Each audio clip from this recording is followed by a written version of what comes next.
চিংড়ির এই রেসিপিটি চলুন একবার দেখে চিংড়ি মাছের রেসিপিটি ট্রাই করে দেখবেন, খুব ভালো লাগে। নমস্কার দর্শক বন্ধুরা, আমি আর একটা চিংড়ি মাছের রেসিপি আপনার সঙ্গে শেয়ার করছি। এর আগে দুটো করেছি, চিংড়ি পোস্ত আর মোচা চিংড়ি গোবিন্দভোগ চাল দিয়ে।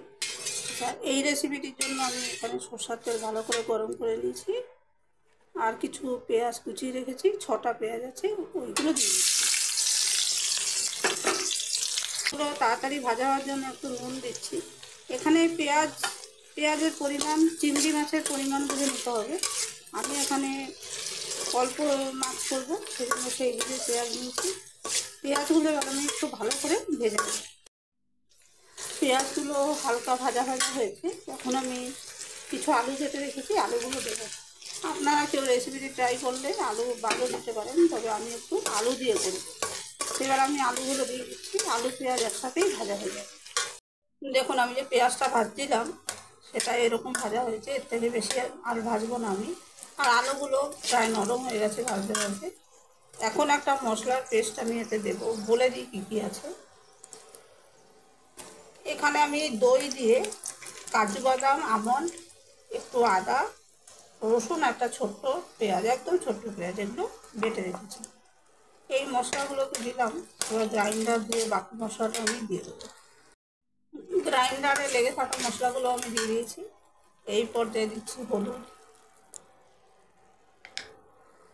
হলুদ গুঁড়োর পরে যোগ করেছি দারচিনি গুঁড়ো, শুকনো লঙ্কার গুঁড়ো, এখানে আছে গরম মশলার গুঁড়ো, আর এটা হচ্ছে গুড়টা কেন দিয়েছি, দই দিয়ে আমি মশলাটা বেটেছি, তো একটা টক দিয়ে হয়ে যাবে, ব্যালেন্স করার জন্য আমি একটু গুড় দিয়েছি। আমি চিনি দিই না তাই। এবারে আমি আরেকটু জল দিয়ে এই মশলাটা একদম কম আছে তেল ছেড়ে সব দিয়ে কষিয়ে নেবো।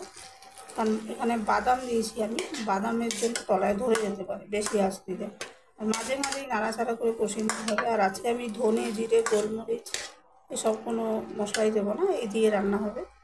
দেখুন, আমি যে কম আঁচে কষাচ্ছিলাম বাদাম বাটাগুলো, দেখুন তেল ছেড়ে এসছে। আমি আরেকটু কষিয়ে নেবো। আমি কাশ্মীরি লঙ্কার গুঁড়ো তো আমি ব্যবহার করিনি, আমি করি না। আপনারা যদি কেউ রেসিপিটি ট্রাই করেন, যারা দেখছেন তারা ইচ্ছা মতো কাশ্মীরি লঙ্কার গুঁড়ো ব্যবহার করতে পারেন। দেখুন, এখন মশলাটা কষা হয়ে তেল ছেড়ে এসছে। এখন আমি এর মধ্যে একটু জল দেবো। দেখুন, আমি যে জলটা মিশিয়েছি, এবারে আমি কি করছি দেখুন, সেই চিংড়ি মাছ দিয়ে করবো। সেই চিংড়ি মাছে যে ধুয়ে নুন হলুদ মাখিয়ে রেখেছি। আর আমি কিন্তু এই রেসিপিটার জন্য চিংড়ি মাছটা ভাজিনি। চিংড়ি মাছটা এখন আমি মশলার সঙ্গে মিশিয়ে দেবো, দিয়ে একদম ঢাকা দিয়ে কম আছে কয়েক মিনিট রান্না করবো। চিংড়ি মাছ থেকে জল বেরোবে, সেই জলটা শুকিয়ে যাবে, আর এতে স্বাদটা খুব ভালো হবে।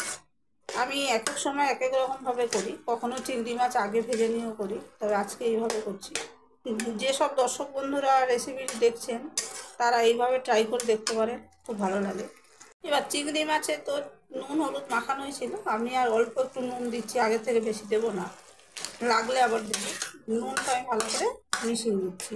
আর এই রান্নাটা একটু মিষ্টি স্বাদের হবে। টক দই দিয়ে আমি মশলাগুলো বেটেছি, কিন্তু স্বাদটা একটু মিষ্টি স্বাদের হবে।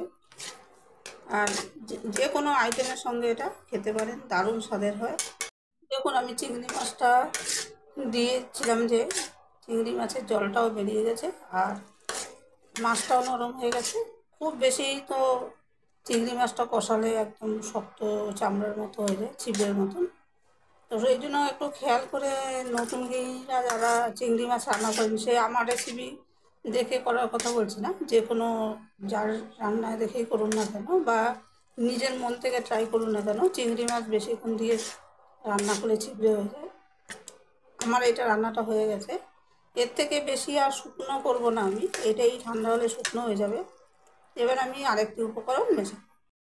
এবার যে উপকরণটা আমি মেশাবো সেটা হচ্ছে একটু সামান্য ঘি মেশাবো আমি।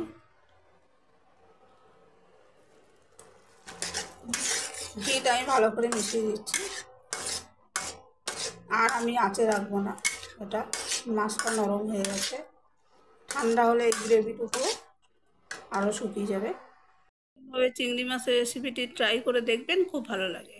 বন্ধুরা, এই দুটি রেসিপি ট্রাই করে দেখতে পারেন, ভীষণ সুন্দর লাগে।